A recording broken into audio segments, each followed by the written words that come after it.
અને એ લગ્ન નક્કી કરીને આવ્યા ને દીકરી આવતીકાલે સવારે તો ચડી સવારીએ દમઘોષ મહારાજા જાન લઈને આવશે. અને કેટલા મોટા મોટા રાજાઓની સાથે સંબંધ.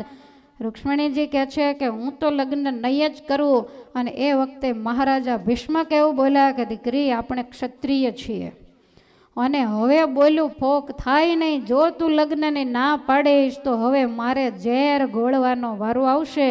રૂક્ષ્મણીજીને એમ થયું કે મારા કારણે મારા પિતાને આવું થાય એ બરોબર નહીં. એટલે રૂક્ષ્મણીજી કહે છે કાંઈ વાંધો નહીં, તમે જેમ કહો એમ કરીશ, પણ મને સહેજ પણ આ ગમતી વાત નથી. એમ કહીને રૂક્ષ્મણીજી નીકળી ગયા.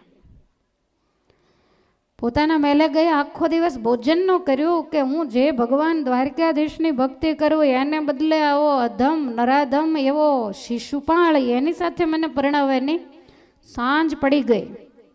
રૂક્ષ્મણીજી નથી શણગાર સજતા, નથી કોઈની સાથે કાંઈ બોલતા, બસ બેઠા બેઠા રડ્યા કરે છે. એ વખતે સાંજનો સમય થયો. માતા શુદ્ધમતીને ચિંતા થઈ કાલ જાન આવશે તો મેં મોઢું શું બતાવશું.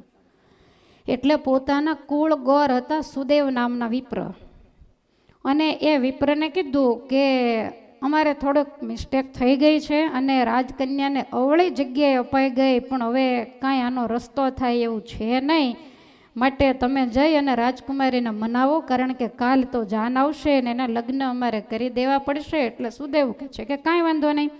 આ બાજુ સાંજ પડી એટલે રૂક્ષ્મણીજીને મનમાં એમ થયું કે કાલ તો પેલો શિશુપાલ આવશે અને જો હું કાંઈ રસ્તો નહીં કરું તો એની સાથે મારે લગ્ન કરવા પડશે. એટલે રૂક્ષ્મણીજીએ દાસદાસીઓ બધા બહાર હતા. મહેલની અંદર એક રૂમ ઓરડો, એ ઓરડાનો દરવાજો બંધ કરીને અંદર બેઠા. વિચાર કરે ભગવાન તો અંતર્યામી હોય, માટે ભગવાનને પ્રાર્થના તો હું કરું છું, પણ લેને ભગવાનને એક પત્ર લખું અને ભલામણના અંદર 2 શબ્દ લખું અને ભગવાન ભક્ત વત્સલ કદાચ મારી પ્રાર્થના સાંભળે તો મારું કામ થઈ પણ જાય. આવું વિચારી દરવાજો બંધ કરી અને હાથમાં કાગળ અને કલમ લીધો અને રૂક્ષ્મણીજી ભગવાનને પત્ર લખે છે કે સ્વસ્તિ શ્રી દિવ્ય પૂરી દ્વારા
શબ્દો કાંઈ સમજાય છે કે નકરા ઢોલકા જ સંભળાય છે? સમજાય છે? રૂક્ષ્મણીજીએ સંસ્કૃતમાં લખ્યો, મેં તમને એનું ગુજરાતી કરી દીધું. ભગવાનને કહે છે કે હે પરમેશ્વર, પૂર્વજન્મની અંદર મેં કાંઈ પણ પુણ્ય કર્યા હોય, ચારધામની યાત્રા કરી હોય, બ્રાહ્મણોને મેં ભોજન કરાવ્યા હોય, તીર્થ સ્થાનોની અંદર મેં સાધુ સંતોને જમાડીને સદાવ્રતો બંધાવ્યા હોય, કાંઈ વાવ, કૂવા, તળાવ, હોસ્પિટલો, દવાખાનાઓ વગેરે કાંઈ પણ મેં બંધાવ્યું હોય, તો એ પુણ્ય પ્રતાપે કરીને હે પરમેશ્વર મારો સ્પર્શ શિશુપાલ ન કરે, પણ તમે આવી અને મારો હાથ ઝાલજો. અને મહારાજ, તમને ખબર છે તમે અંતર્યામી છો. નાનપણથી સમજણી થઈ નારદજી જેવા ગુરુએ મને તમારું કાંડું સોંપ્યું અને કીધું કે આનું ભજન કરજે. ત્યારથી આરંભીને મેં કોઈનું પણ નામ લીધું નથી. નાનપણમાં ટેક લીધી કે વરવું તો દ્વારકાધીશને વરવું, નહીતર કુંવારા મરવું. તો ભક્તોની ટેકને તમે પાળનારા છો. અને મહારાજ, કદાચ તમને એમ થાય કે તમારું સગપણ ને તમારા લગ્ન ને તમારા નામની કંકોત્રી ને એ તો બધું શિશુપાળ સાથે લખાઈ ગયું, તો મારે કેમ આવવું? તો મહારાજ, આપણે ક્ષત્રિય છીએ અને ક્ષત્રિયનો નિયમ છે કે કન્યાનું હરણ કરી શકે. માટે કોઈ પણ રીતે તમે કુંડનપુર આવી અને હવે કોઈ જ રસ્તો નથી, મારું હરણ કરશો તો જ હું તમારી સેવા કરી શકીશ, બાકી કોઈ રસ્તો નથી. તમે જાણો છો કે મારા માતા પિતા મને તમારી સાથે જ પરણાવવા માગે, પણ મારો ભાઈ પાપીઓનો સોબતી છે, દુષ્ટ છે, એને સોંપતા શું, મારું કામ સોંપાઈ ગયું ને એણે શિશુપાલની સાથે મારું સગપણ કર્યું. માટે જો મારી ભક્તિ ભાવના સાચી હોય તો હે પરમેશ્વર, વહેલા વહેલા તમે આવી અને મારું પાણી ગ્રહણ કરો. તમે સિંહ છો અને શિશુપાલ તો શિયાળિયું છે, હું સિંહના ભાગની રાજકુમારી છું. તો શિશુપાળ આવી અને મારો સ્પર્શ કરે એ વાત પણ મને મંજૂર નથી. માટે હે પરમેશ્વર, તમને કદાચ એમ થાય કે આજે તમે મને પહેલી જ વાર આ પત્ર લખી રહ્યા છો અને કહી રહ્યા છો, તો તમે એવું કહેશો કે તમારું ગામ અમે જોયું નથી, એમાંય વળી નગરની અંદર તમારો રાજમહેલ ક્યાં હોય, તમે ક્યાં રહેતા હો, તમારે કઈ રીતના વિવાહ હોય, બધા મોટા મોટા પાપી રાજાઓ બધા જાનની અંદર આવ્યા હશે.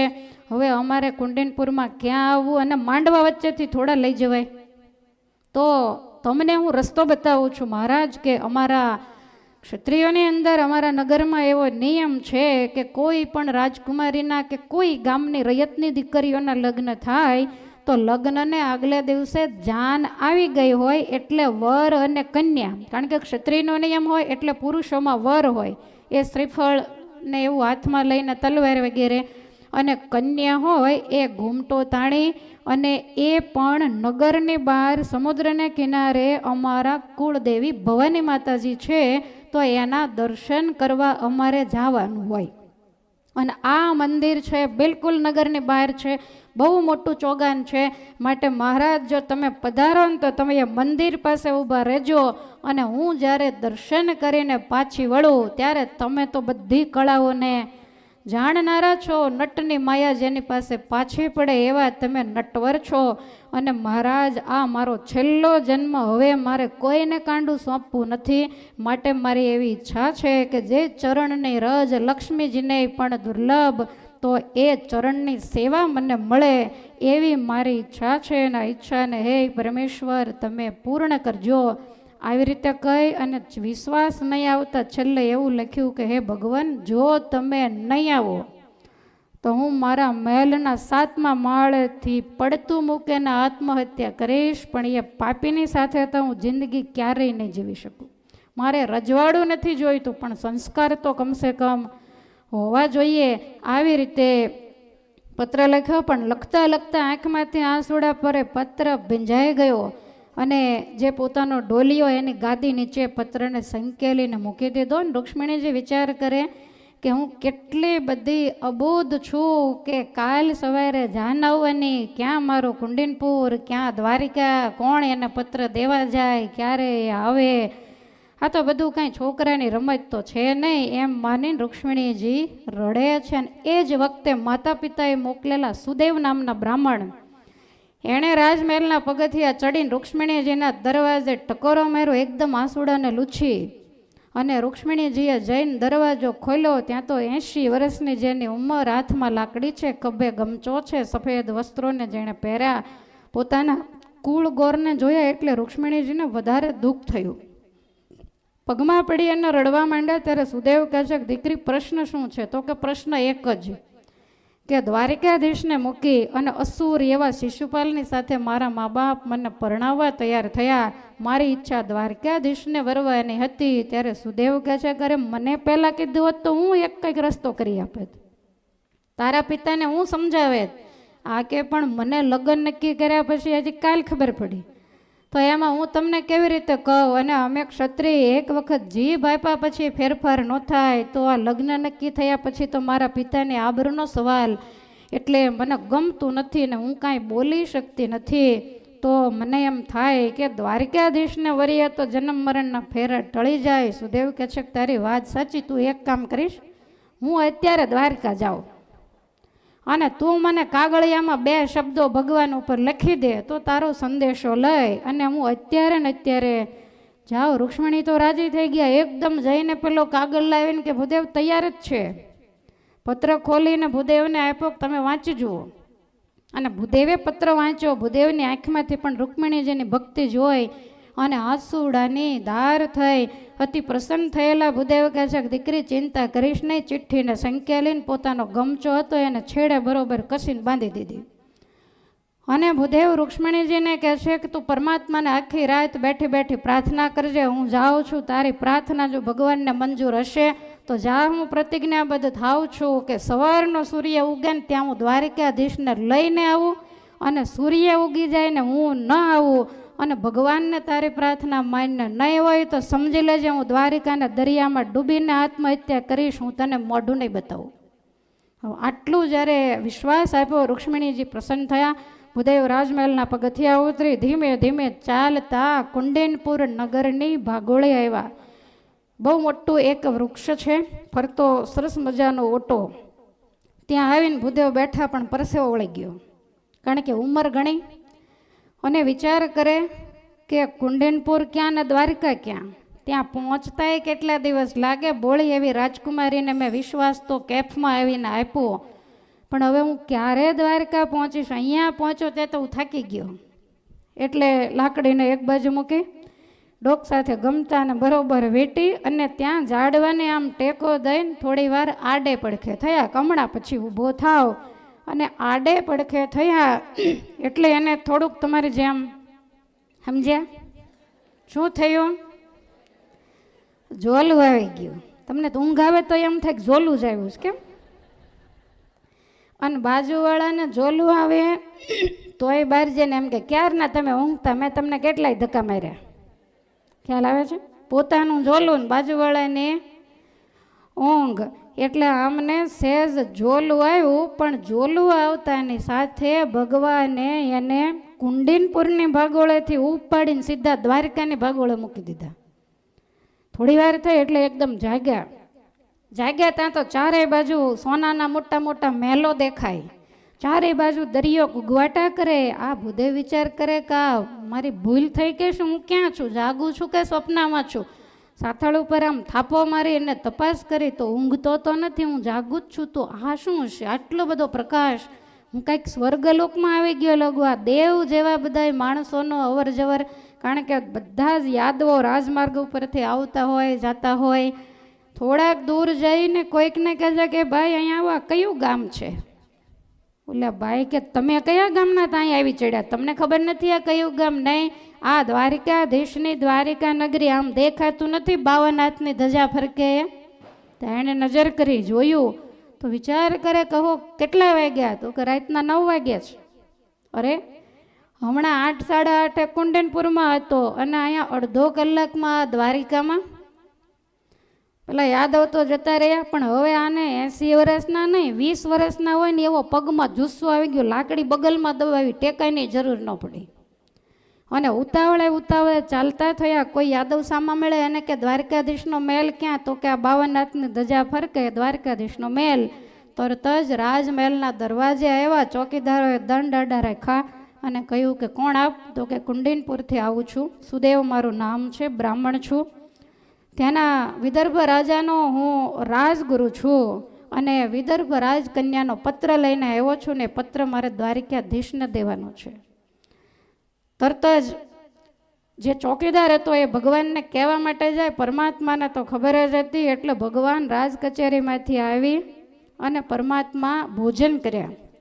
પોતાના મહેલમાં એકલા બેઠા, પણ ભગવાને શયનના વસ્ત્રો ધારણ કર્યા નથી. ભગવાનને ખબર છે કે શયન કાંઈ કરવાની છે નહીં. એમને એમ જરિયાની જામાન બધા જ ઘરેણા એમને એમ રાખ્યા ને રાજમુકુટે બરોબર ફિટ કરીને પહેરી જ રાખ્યો છે, ઉતાર્યું જ નથી. સેવકોએ પૂછ્યું કે મહારાજ, તો કે એમાં તમને ખબર ન પડે. અને ભગવાન વારે વારે બારીમાંથી જોવે છે કે આવા ભૂદેવ આવે તો સારું, પાછું કુંડેનપુર કાંઈ નજીક તો છે નહીં. અને ત્યાં તો ભૂદેવ આવ્યા ને ભૂદેવ રાજમહેલના પગથિયા ચડે, અડધો દાદર તો ભગવાન નીચે ઉતરી ગયા. આ ભગવાન ભક્તને કેવા આધીન છે એ વસ્તુ બતાવે. બાકી ભગવાનને રાજકુમારીઓ જોતી હોય તો દુનિયા માત્રને મળે, પણ ભક્તિવાળા હોય ને એનું કાંડું હંમેશા ભગવાન ઝાલે. ભૂદેવનો હાથ ઝાલીને પોતાના ઢોલિયા ઉપર બેસાડી અને પરમાત્માએ તાંબાનો તાસ લાવીને ભૂદેવના ચરણ ધોયા. એ જળ હતું એ રાજમહેલમાં છાંટીને કહે છે કે ભૂદેવ, તમારા જેવા પવિત્ર બ્રાહ્મણના પગલે આજ મારો રાજમહેલ પવિત્ર થયો. પરમાત્માએ જળને માથે ચડ્યું. અદ્ભુત ભગવાનનો વિવેક છે. પરમેશ્વર રાજા હોવા છતાંય માણસ ટોચ ઉપર ત્યારે જ પહોંચી શકે કે સત્તા અને સંપત્તિના બોલબાલા હોય ને ભેગો વિવેક હોય. જો વિવેક ચૂકી જાય તો એના તળિયે પહોંચતા પણ વાર લાગતી નથી. અને ભગવાન કહે છે કે ભૂદેવ, પહેલાં તમે ભોજન કરી લો. ત્યારે સુદેવ કહે છે કે ના મહારાજ, ભોજન તો હું કરીને જ નીકળ્યો છું.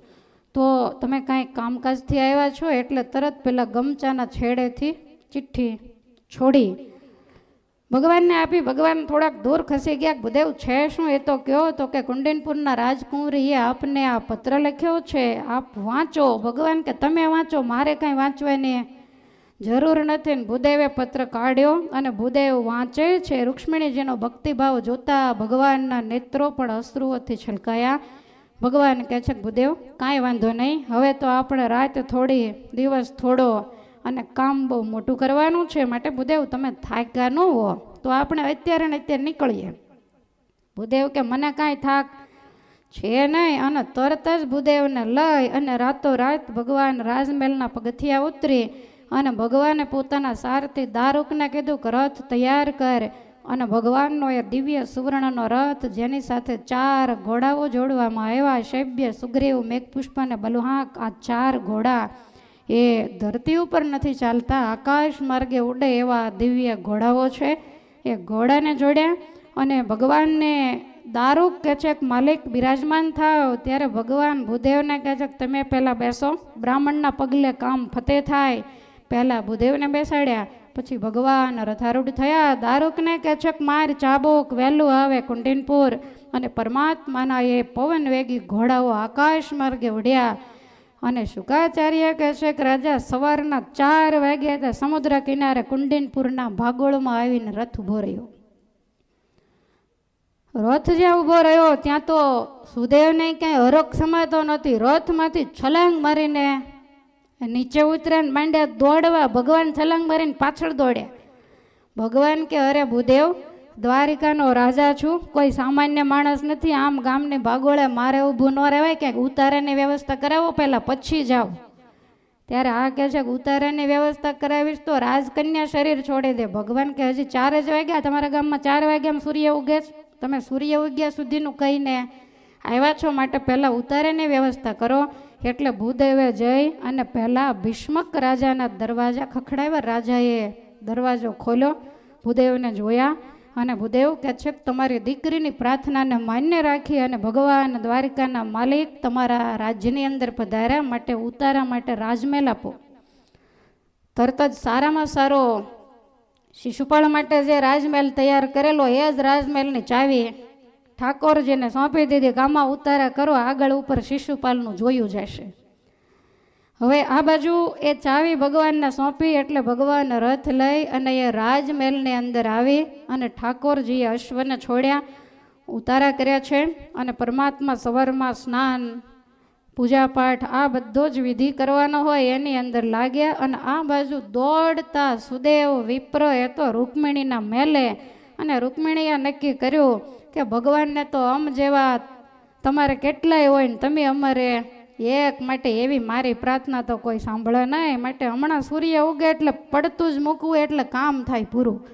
બારીએ તોળાઈ રહ્યા છે ને એ જ વખતે રૂક્ષ્મણીને ડાબુ અંગ માંડ્યું ફરકવા. એમ થયું કે કાંઈક શુકન થતા હોય એવું તો લાગે છે. કાંઈ વિચારે ન વિચારે ત્યાં રાજમહેલના દરવાજા ખખડ્યા અને દરવાજાને જ્યાં ખોલ્યા ત્યાં તો સુદેવ પછી પૂછવાનું હોય, મોઢું જ કહી દે. સુદેવને એકદમ ખુશ જોયા એટલે રૂક્ષ્મણીજી કહે છે કે ભૂદેવ શું થયું? તો કે દ્વારકાધીશને લઈને ઉતારા દઈને પછી આવ્યો છું, માટે હવે હું આ બધામાંથી છૂટો મારી પ્રતિજ્ઞા પૂરીને. રૂક્ષ્મણીજી તો સુદેવના પગમાં ઢગલો થઈ ગયા કે હે ભૂદેવ, તમે જે માગો તે આજ હું તમને આપું. અને ત્યારે સુદેવ કહે છે કે દીકરી મારે કાંઈ જોતું નથી, તેમ મરવાની તૈયારી કરેલી જો ભગવાન ન આવે તો આવા તારા અંતિમ દુઃખના દિવસોમાં હું છેક દ્વારકા જઈ અને ઠાકોરજીને રાતોરાત લઈ આવ્યો છું. માટે મારી હવે ઉંમર થઈ, કાલ સવારે મારા છેલ્લા શ્વાસ ઘૂંટાશે અને તે દિવસે તું એ જ ઠાકોરજીને લઈ અને મને તેડવા માટે આવજે, બીજું મારે કાંઈ જોતું નથી. રૂક્ષ્મણીજી બહુ રાજી થયા અને વચન આપ્યું કે ભગવાનને લઈને ચોક્કસ તમારા અંતકાળે અમે આવીને ઊભા રહીશું. અને હવે તો રૂક્ષ્મણીજીને કાંઈ પૂછવાનું નહોતું એટલે શણગાર માંડ્યા, સજવા પૂજાપાઠ વગેરે એનામાંથી પરવારીને તૈયાર થયા. પરમાત્માને એમ થયું કે ચોરી તો કાંઈ કરવી નથી, શાહુકારી કરીને જ લઈ જવાના છે. એટલે ભગવાન વહેલી સવાર છે, આછું અજવાળિયું થયું છે. પરમાત્મા હાથમાં દાંતણ લઈ અને દાંતણ કરે છે, રાજમુકુટને અલંકારને ઉતારીને એક બાજુ મૂકેલા છે. અને દાંતણ કરતાં કરતાં જૂના જમાનામાં ગામડાઓમાં લોકો વહેલા જાગી અને રોડ ઉપર આવરો જાવરો ચાલુ થઈ ગયો હોય એટલે બધાય નીકળે. કોઈને ખબર ન હોય ને તો ઠાકોરજી ખોખારો ખાય એટલે સહજ અવાજ આવે એટલે કોઈ આમ જોવે. ત્યાં તો 25 વર્ષની જેની ઉંમર, શ્યામ સુંદર કાયા, મસ્તક ઉપર કાળા ભમ્મર ઘૂંઘરાળા, જેને કેશ અને રૂપના ધામ અનેકની વચ્ચે જે ઓળખાઈ જાય, બધા વિચારે લે આ તો દ્વારકાધીશ આવ્યા લાગે છે. બીજા કહે છે કરે રે તો શિશુપાલને શું કામ તેડાવ્યો હશે, વરવા જેવા તો આ. અને આપણા રાજકન્યાને જો આની સાથે પરણાવે ને તો જબરી જોડ જામે. ત્યારે ત્રીજા કે જોડ જામે હોય તો જામે, પણ દ્વારકાધીશની સાથે આપણી રાજકન્યા પરણે તો આપણે દ્વારકા દર્શને ધક્કો ન થાય. અવારનવાર ભગવાન કુંડિનપુર પધારે ને આપણને સહેજે દર્શન થાય. વળી કોઈ અજાણ્યો ટોળું નીકળે એટલે પાછા ઠાકોરજી ખોખારો ખાય. અને જેટલા નીકળે એ બધા એમ કે આપણે આ જન્મે પૂર્વ જન્મે કાંઈ પણ પુણ્ય કર્યા હોય બધા રૂક્ષ્મણીજીને અર્પણ, પણ ભગવાન દ્વારિકાધીશ જ આપણી રાજકન્યાનું કાંડું ચાલે અને શિશુપાલ એમને એમ વિલે મોઢે પાછો જાય. કારણ કે જેનું મોઢું જોઈએ પણ દિવસ બગડે, એની સાથે આપણી રાજકુમારીના લગ્ન નક્કી થયા. બધાએ વગર માગ્યા પુણ્યના આશીર્વાદ માંડ્યા દેવા. આ બાજુ રૂક્ષ્મણીજી તૈયાર થઈને આવ્યા. માતા પિતા બહુ રાજી થયા. માતા પિતાએ માથે હાથ મૂકીને કીધું કે હવે જો શિશુપાલ આવી ગયો છે અને દ્વારકાધીશે આવી ગયા છે. હવે શિશુપાલ જીવ છે અને દ્વારકાધીશ છે એ ભગવાન છે, માટે ધાર્યું તો દ્વારકાધીશનો થશે. માટે જો દ્વારકાધીશ તારું કાંડું ચાલે અને હરણ કરીને કદાચ લઈ જાય તો આપણા ક્ષત્રિયોમાં એ કાંઈ નવું નથી. તો અમે ખૂબ જ રાજી છીએ અને અત્યારથી જ અમે તને આશીર્વાદ આપીએ છીએ કે ભગવાનના ચરણારવિંદની રજ મોટા યોગીઓને પણ નથી મળતી. એ રજ, એ ચરણની સેવા એ તને મળશે. માટે આ જીવન પરમાત્માના ચરણારવિંદની દાસી બનીને તું રહેજે. આવી રીતે માતા પિતાએ આશીર્વાદ આપ્યા. પછી લગ્નનો જે કાંઈ નિયમ વિધિ વિધાન હશે એ થયો. બધાએ રાજાઓને લઈ દમઘોષ મહારાજા આવ્યા, યથાયોગ્ય ઉતારા આપ્યા. એમાં શિશુપાલને કોઈ સમાચાર આપ્યા કે દ્વારકાવાળો આવ્યો છે. એટલે શિશુપાલ રૂકમૈયાને કહે છે કે દ્વારકાવાળાને તમે તેડાવ્યા હતા? કે છે નહીં, એને શું કરવા તેડાવું? તો કે એ આવી ગયો એવા સમાચાર મને મળ્યા. એટલે રૂકમૈયાને લાગી બે કે હવે આનો ભરોસો ન કરાય, આજ મારી બેન જોખમમાં છે, સાંજ પડી જાય ને તો કામ થઈ જાય. શિશુપાલ કહે છે જો ધ્યાન રાખજે, અહીંયાથી મારે આબરૂ રહિત થઈ અને જાવું ન પડે, જવાબદારી તારી. ત્યાં તેડાવ્યા ને મેં આવ્યા છીએ. રૂકમૈયો કે ચિંતા કરતા નહીં, ડબલ ચોકી પહેરો રાખીશ, કારણ કે અમારે ભવાનીએ દર્શન કરવા તો નિયમ પ્રમાણે જવું જ પડે. હવે સાંજ પડી અને તમામ જે વિધિ વિધાન હશે એ પૂર્ણ થયા. રૂક્ષ્મણીજી શૃંગાર સજી સખીઓને સાથે લઈ અનેક પ્રકારના વાજિંત્રો વાગે છે. માતા પિતાને છેલ્લા વંદન કરી અને રૂક્ષ્મણીજી ઘૂમટો તાણી નિયમ પ્રમાણે નીકળ્યા છે. વચ્ચે રૂક્ષ્મણીજી, આજુબાજુમાં એની 8 સખીઓ, એની આજુબાજુમાં એના પરિવારની બધી સ્ત્રીઓ અને એની આજુબાજુમાં જાનમાં જે કોઈ આવી હશે એ બધી સ્ત્રીઓ, એની આજુબાજુમાં ખુલ્લી તલવારે ડબલ ચોકી પહેરો. આવી રીતે રૂકમૈયાએ પૂરેપૂરો બંદોબસ્ત કર્યો છે અને આ રીતે બધાએ નીકળ્યા. બીજા જે રાજાઓ હતા એની વચ્ચે શિશુપાળ પણ તલવાર હાથમાં શ્રીફળ વગેરે લઈ અને એના બધા આસુરી જે મિત્ર રાજાઓ એની સાથે જઈ રહ્યો.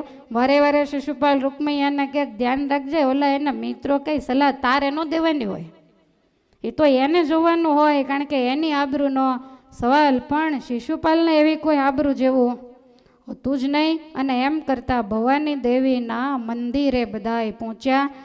રૂક્ષ્મણીજી વિચાર કરે કે આટલી બધી માનવ મેદની આમાં ઠાકોરજી ક્યાં, અત્યારના તમારે જેવા નેટના થોડા કપડાં હતા તે હોહરું દેખાય, બધું કાંઈ ન દેખાય. રસ્તો આમ લાજને થોડીક ઊંચી કરીને જોવો પડે ત્યારે દેખાય.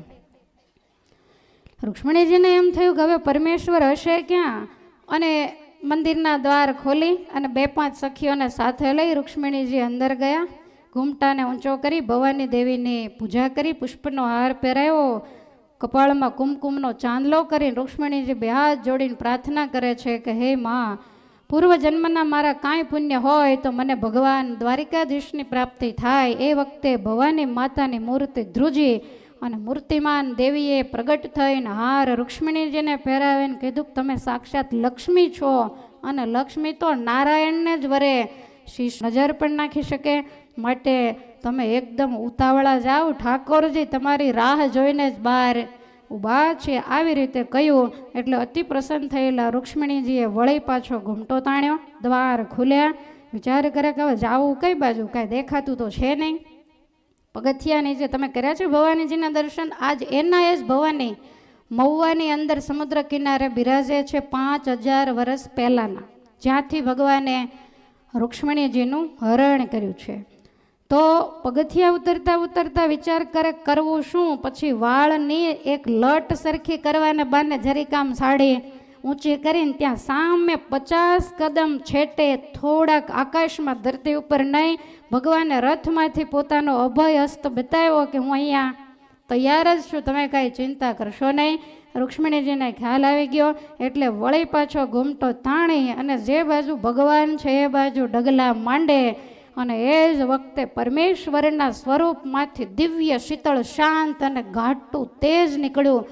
બધા આમ નજર કરે તો કોઈને જોઈ ન શકે, બધાની આંખો અંજાઈ ગઈ, કાંઈ દેખાતું નથી. અને ભગવાને દારૂકને કીધું કે રથ લઈ જા નજીક. રથ આકાશમાં નજીક આવ્યો, થોડો નીચે ઉતાર્યો. રૂક્ષ્મણીજીએ માથેથી ઘૂમટાને એક બાજુ નાખીને જમણા હાથને ઊંચો કર્યો. પરમાત્માએ જમણા હાથથી રૂક્ષ્મણીજીને પકડી રથમાં બેસાડી અને દારૂકને કહે છે માર ચાબુક વહેલું આવે દ્વારિકા. બોલો દ્વારિકાધીશ કી જય, રણ છોડ લક્ષ્મી નારાયણ દેવની જય. જાગી ગયા કે જાગતા હતા? આપણને બીક હોય, બોલો શિશુપાળ આવે નહીં પાછો એટલે ઊંઘ ન આવે ને. હવે આ બાજુ ભગવાન રૂક્ષ્મણીજીને લઈને રથ ચલાવી મૂકે ને ધીમે ધીમે તેજ ઓસરી ગયું ને ચારે બાજુ જોયું, ખબર પડી કે કન્યાનું હરણ થયું. શિશુપાલના હાથમાંથી તલવાર નાળિયેર બધું પડી ગયું અને શિશુપાલને તો આંખમાં આંસુડા આવી ગયા. એના મિત્રો કહે છે કાયર થામા, એ નહીં તો એની બેન બીજી, તારે ક્યાં નાનું રજવાડું આવી રીતે રોવે, એની કોઈ કિંમત નહીં. એમ કરીને એને મનાવ્યો. અને બીજા જે બધા રાજાઓ હતા એ બધાને એમ થયું કે પાછળ જઈને દ્વારકાધીશને મારી. અને રૂકમૈયાને તો એટલો બધો ક્રોધ ચડ્યો એટલે રૂકમૈયાએ બધા રાજાઓની વચ્ચે પ્રતિજ્ઞા કરી કે હમણાં હું જાઉં છું, મારી બેનને લઈ દ્વારકાધીશને મારી અને હું પાછો આવું. અને જો હું દ્વારકાધીશની પાસે હારી જાઉં તો મારે આજથી કુંડેનપુરનું પાણી હરામ, કોઈ દી હું કુંડેનપુરમાં પગ નહીં મૂકું. આવી રીતે કહીને સૈન્ય લઈ અને પાછળ રૂકમણીઓ ભગવાન વિચાર કરે કે આવી રીતે ચોરી કરીને તો નહીં, યુદ્ધ કરીને ક્ષત્રિય વટે મારે કન્યાને લઈ જવાની. એટલે બહાર જઈ અને કુંડિનપુરની સરહદમાં રથને ઊભો રાખ્યો. ને એ જ વખતે સામેથી તમામ યાદવોનું સૈન્ય લઈ અને બળદેવજીને રથ સહિત આવતા જોયા. ભગવાને જોઈ અને રૂક્ષ્મણીજી સહિત મોટાભાઈને વંદન કર્યા. અને ભગવાન કહે છે, કરે મોટાભાઈ તમે અહીંયા ક્યાંથી અને કેવી રીતે? મેં તો કોઈને કીધું નહોતું. ત્યારે બળરામજી કહે છે, તારો એવો નિયમ, રોજ સવારે તું મને ચરણ વંદના કરવા પગે લાગવા માટે આવે, તો આજ તું આવ્યો નહીં. એટલે તારા ચોકીદારે એવું કીધું કે રાત્રે વિદર્ભ રાજકન્યાનો પત્ર લઈને કોઈ ભૂદેવ આવેલા ને ભગવાન રાતોરાત ગયા. મેં જોયું અસ્ત્ર શસ્ત્ર બધું એમનેમ પડ્યું ને એમનેમ તું પહેરે કપડે નીકળી ગયો. ખબર છે ક્ષત્રિય વટે રાજકન્યાને જો વરવી હોય તો યુદ્ધ ખેલવા પડે, એક પણ હથિયાર તારી પાસે હતું નહીં. અને આવું સાહસ કરાય. ભગવાન કહે છે કે તમારી જેવો ભાઈ બેઠો હોય શુરવીર, તો એને બીક કોની? મને ખબર જ હતી કે મારા મોટા ભાઈ ચોક્કસ મારી પાછળ સહાય કરવા માટે આવશે. આમ ચર્ચા જ્યાં ચાલે ત્યાં રૂકમણીઓ પહોંચી ગયો અને ભયંકર બંનેની વચ્ચે યુદ્ધ થયું છે. રૂકમણીના સૈન્યની અંદર જેટલા પાપીઓ હતા ભગવાને બધાને મારી અને ભૂનો ભાર ઉતાર્યો છે. અને રૂકમણીનો ચોટલો જાલીને પરમાત્માએ મ્યાનમાંથી તલવાર ખેંચીને એ જ વખતે રૂક્ષ્મણીએ હાથ જોડ્યા, મહારાજ ગમે એમ તો મારો ભાઈ છે, માટે મોટો ભાઈ પિતાની જગ્યાએ ગણાય, માટે મહારાજ એને તમે મારશો નહીં. એટલે ભગવાન કહે છે કે ક્ષત્રિયની તલવાર એક વખત ઊંચી થઈ એ પછી એમનેમ તો મ્યાનમાં જાય નહીં, માટે મોટાભાઈ રસ્તો શું કરવો? ત્યારે બલરામજી કહે છે કે લગ્નના કાર્યની અંદર કન્યાના ભાઈનો વધ ક્યારેય કરાય નહીં, પણ એક કામ કરો, એને અપમાનિત કરો, એટલે માર્યો પણ ન કહેવાય અને ન માર્યો પણ ન કહેવાય. એટલે ભગવાને રૂકમણીયાને તલવારના ઝાટકે અડધા મસ્તકના કેશ, અડધી મૂછ અને અડધી દાઢી એટલું છેદી નાખ્યું. અડધું એમનું એમ રહેવા દીધું કે બધાને ખ્યાલ આવે. અને પછી ભગવાને અપમાનિત કરી અને રૂકમણીયાને છોડી દીધો. અને ત્યાંથી ભગવાન રથારૂઢ થઈ બળરામજી અને અખંડ સૈન્ય સહિત દ્વારકા બાજુ જાય. હવે રૂકમણીયાને તો પ્રતિજ્ઞા હતી કે મારે કુંડિનપુરમાં પગ ન મૂકો. તો જે જગ્યાએ રૂકમણીયાના દાઢીમૂછ છેદી નાખ્યા ને એને ભદ્ર કર્યો, એ જગ્યાએ એ ભોજકટ નામનું ગામ વસાવીને રહ્યો. આજ પણ ત્યાં એક ગામ છે જેનું નામ છે ભાદરોડ. તો એ રજવાડું વસાવીને પોતે ત્યાં ને ત્યાં રહ્યો, પણ આજીવન એ કુંડિનપુરની અંદર ગયો નથી. અને આ બાજુ ભગવાન બધાને લઈને નીકળ્યા. વિચાર કરે છે કે હવે સાગર બેટમાં તો આ બધાને પહોંચાડવા બહુ અઘરા, ચારેય બાજુ દરિયો. અને પહેલાં લગ્ન દેવતાઓએ કેટલાય સમયથી રાહ જોવે. મારી માતા યશોદા અને નંદરાયને તો નાનો હતો ત્યારથી કેવો પરણાવવાનો શોખ, માટે દ્વારિકામાં નથી જવું. આગળ જતાં સોરઠની સોહામણી ધરામાં સાગર કિનારે માધવપુર નામનું ગામ આવ્યું છે. ભગવાને ત્યાં રથને નીચે ઉતાર્યો છે અને પરમાત્માના લગ્ન ત્યાં જ કરવાનું નક્કી થયું. તમે દર્શન કર્યા હોય માધવપુરમાં તો આજ પણ પરમાત્માના ચોરી માર્યા એમના એમ આપણને ત્યાં દર્શન આપે છે. સરસ મજાનો સમુદ્રનો કિનારો છે. તો જેને મધુવન કહેવામાં આવે, બહુ મોટી ગામની બહાર જગ્યા હતી અને ત્યાં ભગવાન યાદવો સહિત ઉતર્યા છે. હવે રૂકમિણીજીને તો કોઈ નથી, એટલે માધવપુર ગામના જેટલા લોકો હતા એ બધાને કીધું તમે બધા કન્યા પક્ષે, અને દ્વારિકામાંથી બધાને તેડાવ્યા એ બધાય વર પક્ષે. હવે ભગવાન તો નાના છે, વસુદેવજી વગેરે હાજર નહોતા, એટલે જવાબદારી થઈ બધી બળરામજી મહારાજને. અને બલરામજી મહારાજે પરમાત્માના લગ્નની સુંદર તૈયારીઓ કરી છે. સૌ પ્રથમ ભગવાનના લગ્નની કંકોત્રી બલરામજી મહારાજ લખે છે. કંકુ છાટી લખા